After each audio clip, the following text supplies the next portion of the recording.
E aí, pessoas, eu queria começar esse vídeo dizendo que eu tô muito feliz porque o vídeo que eu fiz sobre a música Conversa de Botas Batidas do grupo Los Hermanos já tem mais de 600 visualizações, olha só. Sendo que minha meta era conseguir pelo menos 70, eu amei.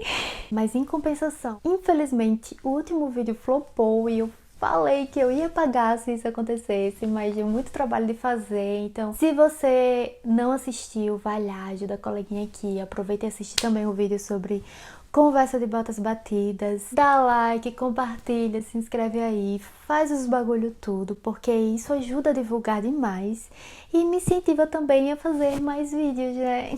E além de continuar fazendo vídeos nessa linha de análise e histórias de músicas, eu vou falar também sobre vários outros assuntos. E sem mais delongas, vamos começar.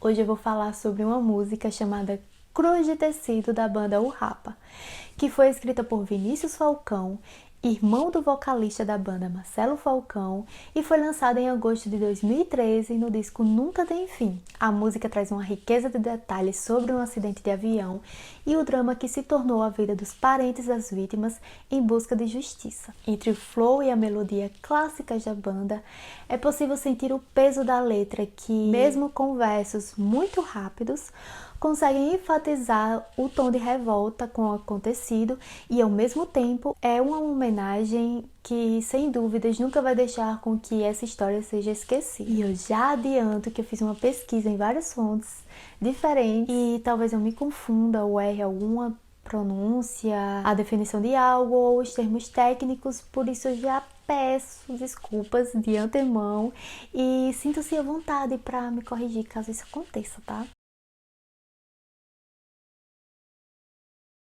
No dia 17 de julho de 2007, aconteceu o que é considerado até hoje um dos maiores acidentes da história da aviação aérea do Brasil, onde quase 200 pessoas morreram, chocando todo o país. O Airbus A320-233 de prefixo PR-MBK partiu do aeroporto Salgado Filho, em Porto Alegre, com destino a Congonhas, em São Paulo, no voo JJ 3054 com 181 passageiros a bordo e 6 tripulantes.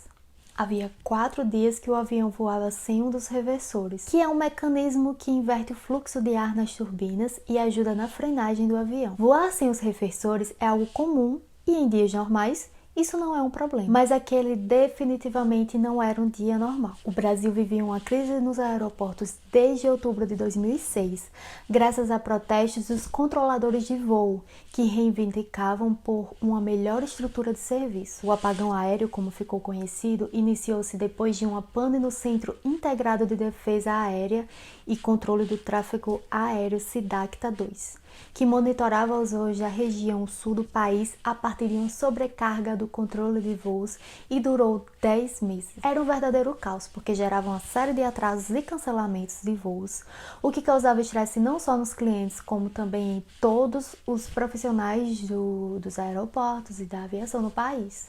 Além de todo o caos que a crise vinha gerando, existia uma pressão informal por parte da companhia aérea para que os planos de voo fossem rigorosamente cumpridos. Os pilotos eram incentivados a não arremeter nem voar para aeroportos alternativos pelo custo e para evitar qualquer transtorno.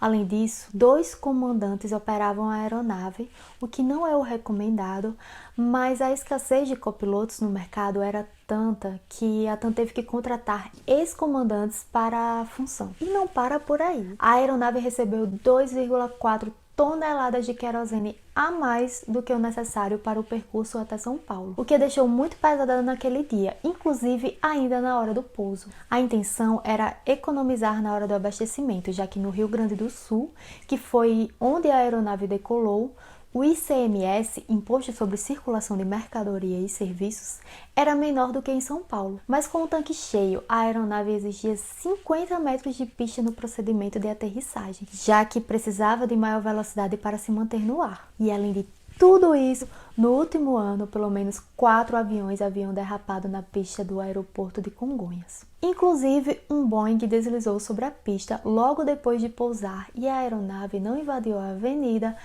graças a uma manobra feita pelo piloto. Por causa disso, além de outros problemas, a Infraero decidiu realizar um recapeamento na pista que começou em maio daquele mesmo ano. E sua primeira etapa foi concluída 1 mês e meio depois. A segunda fase só começaria 1 mês depois do acidente, quando seria aplicado ranhuras que, além de produzirem maior atrito entre as rodas e o chão, iria ajudar a escoar a água, evitando derrapagens. E aquela semana estava sendo marcada justamente por muita chuva, o que acabou deixando os pilotos preocupados. Alguns dias antes do acidente, outros pilotos apontaram várias falhas e irregularidades na pista que estavam atrapalhando na hora de fazer os pousos.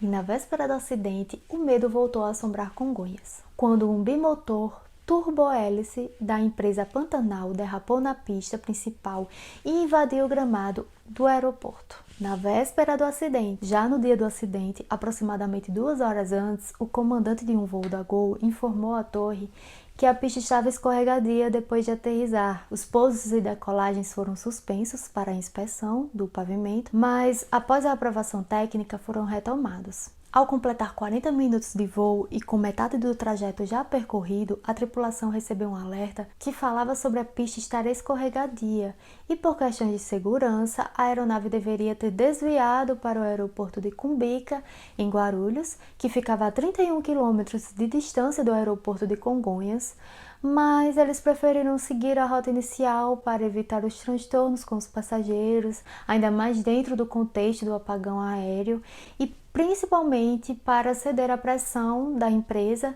em evitar os desvios. Então, eles continuaram com a rota e todos os procedimentos para a aterrissagem foram realizados normalmente, até que às 18h45 o avião tocou o solo do aeroporto e durante a aterrissagem, no momento em que o avião deveria desacelerar, ele continuou seguindo em alta velocidade. Com a turbina girando para frente e outra para trás, os pilotos perderam o controle do JJ 3054, que se desgovernou em direção à esquerda, invadiu o gramado e o pátio de manobras, deslizou sobre o local e saiu das delimitações, invadiu e atravessou a Avenida Washington Luiz numa velocidade de 178 km por hora, até que o avião acabou se chocando contra um posto de gasolina e o prédio da TAM Express. Após a colisão, houve uma explosão seguida por um grande incêndio que durou mais de 6 horas e as chamas atingiram 20 metros de altura.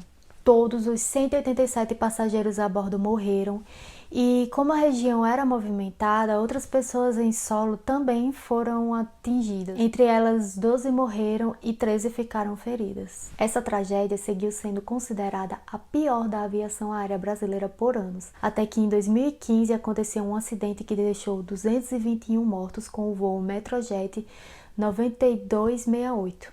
Em 2009, o Centro de Investigação e Prevenção de Acidentes Aeronáuticos concluiu, por meio do relatório final divulgado pela perícia, que o acidente foi responsabilidade do piloto, que errou ao configurar irregularmente os manetes, ou manetes, não sei.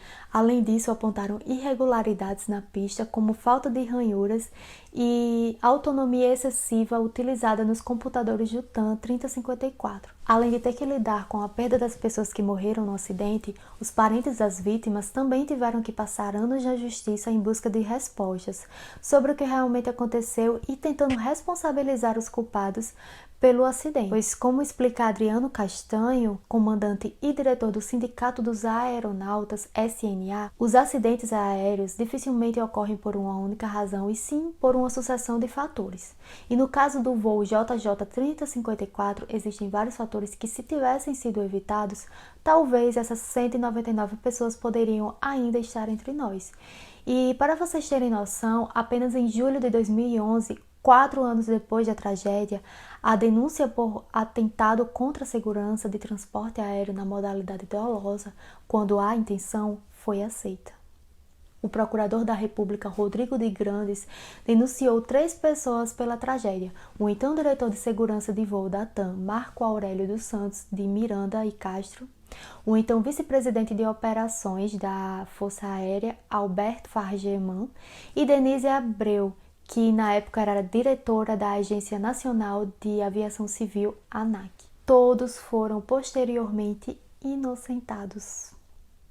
o avião voando sem um dos reversores, apagão aéreo, pressão da companhia aérea para que não houvesse desvio das rotas, para evitar maiores gastos, forçando os pilotos a aterrissarem em uma pista que outros pilotos já haviam tido problemas e, inclusive, avisado a torre pouco tempo antes do acidente que a pista estava escorregadia, além dos outros problemas que a pista já vinha apresentando. Voo operado por 2 comandantes e o sobrepeso da aeronave graças ao excesso de combustível, com o objetivo de pagar menos impostos.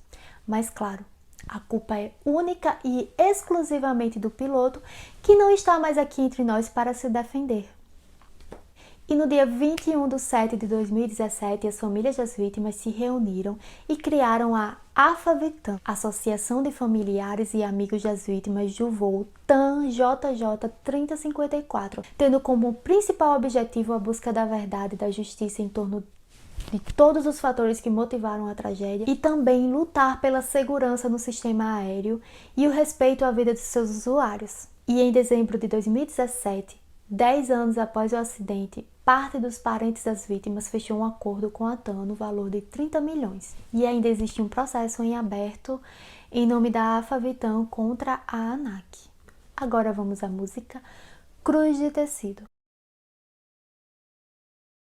Olhos em pânico refletem as chamas que cruzam o céu da avenida. De encontro à estrutura de aço e concreto, muitas almas perdidas. No início da música, o autor já consegue nos deslocar para o dia e local do acidente e nos remete à cena dos rostos assustados das testemunhas enquanto assistiam o avião cruzar a avenida em chamas. Chamas essas que iluminavam, que refletiam nesses rostos e em seguida se chocando com a estrutura de aço que seria o prédio da TAM. A música chama a atenção da nação, chocando a sociedade no plantão. Plantão que conta a triste verdade. Acredito que todo brasileiro conhece a música do Plantão da Globo, né? Aquela música que quando toca, a gente sabe que alguma coisa ou muito boa ou muito ruim tá acontecendo. E ele trouxe essa referência para falar sobre o momento em que a notícia foi dada aos telespectadores, que foi uma coisa que foi marcante. Se chocou o grande pássaro de aço às custas da imprecisão. O grande pássaro de aço é uma referência ao avião, obviamente, que se choca à imprecisão das respostas. Não tendo estruturas para bater as asas, não tires o chão. Eu vejo esse verso como uma ordem, uma reivindicação. Se você não tem estrutura, capacidade e responsabilidade de oferecer um serviço a centenas e milhares de pessoas diariamente e garantir a segurança dessas pessoas, então não faça, né? Jornais preto e branco impressos em cores e números a não se contar. 199, a soma do caos e ninguém a se pronunciar. Mais uma referência às notícias. 199 foi o exato número de mortos que ele vê aqui como a soma do caos e ninguém a se pronunciar. E ele já aponta a omissão e o silêncio que se deram desde o começo. Rosas coloridas em branca cruz de tecido, provando a impunidade e o descaso com quem faz um simples pedido. Quem foi, quem foi, quem foi, quem foi. Quem foi você sabe quem é. Quem foi, quem foi, quem foi. Responsável pela dor de tanta gente. As rosas coloridas e a cruz de tecido, que dá nome à música, inclusive, eram elementos que estavam presentes nos protestos e nos ritos de homenagens feitos pelos familiares e amigos das vítimas, que seguiam sem esclarecimentos dos fatos, logo provando a impunidade e o descaso com quem faz um simples pedido. Quem é o responsável? O fim da espera e a certeza da dor. A confirmação dos nossos mortos é o fim comprovado da angústia de nossos velórios sem corpos. O fim da espera seria a confirmação dos corpos, onde nesse momento, infelizmente, se iniciou uma outra espera e uma outra angústia, dessa vez por respostas, por justiça e pela certeza de que essa tragédia não irá se repetir novamente com outras pessoas. A Babel civil-militar Babilônia está formada, controladores sem controle e uma tragédia anunciada. A Babilônia é formada por um sistema que não se importa com o povo, que põe o lucro acima da nossa dignidade para beneficiar esses controladores, não só de voos, mas também desse sistema perverso. Eu espero que esse vídeo possa ser visto, assim como a música Cruz de Tecido, como um grito de protesto e uma homenagem a todas as vítimas do voo JJ 3054. E eu queria finalizar dizendo que essa música é tão incrível que hoje eu consigo vê-la como uma metáfora sobre a situação atual do nosso país, mesmo sabendo que ela foi escrita sobre sobre algo totalmente diferente. Eu vejo o Brasil como um avião superlotado de combustível com o objetivo de economizar o dinheiro às custas das vidas de nossos passageiros, sem as condições básicas de segurança, sem os profissionais adequados para pilotá-lo, aterrissando em uma pista escorregadia, totalmente despreparada, enquanto o nosso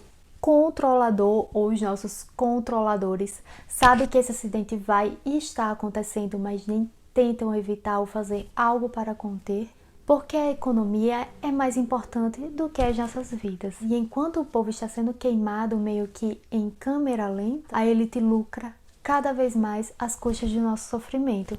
E eu espero que esse vídeo possa ser também uma homenagem às vítimas do Covid. Peço a vocês que tentem ficar em casa, quem puder, se proteja, não brinque com isso. Vamos resistir, vamos ser fortes e proteger as pessoas que a gente ama. Beijo.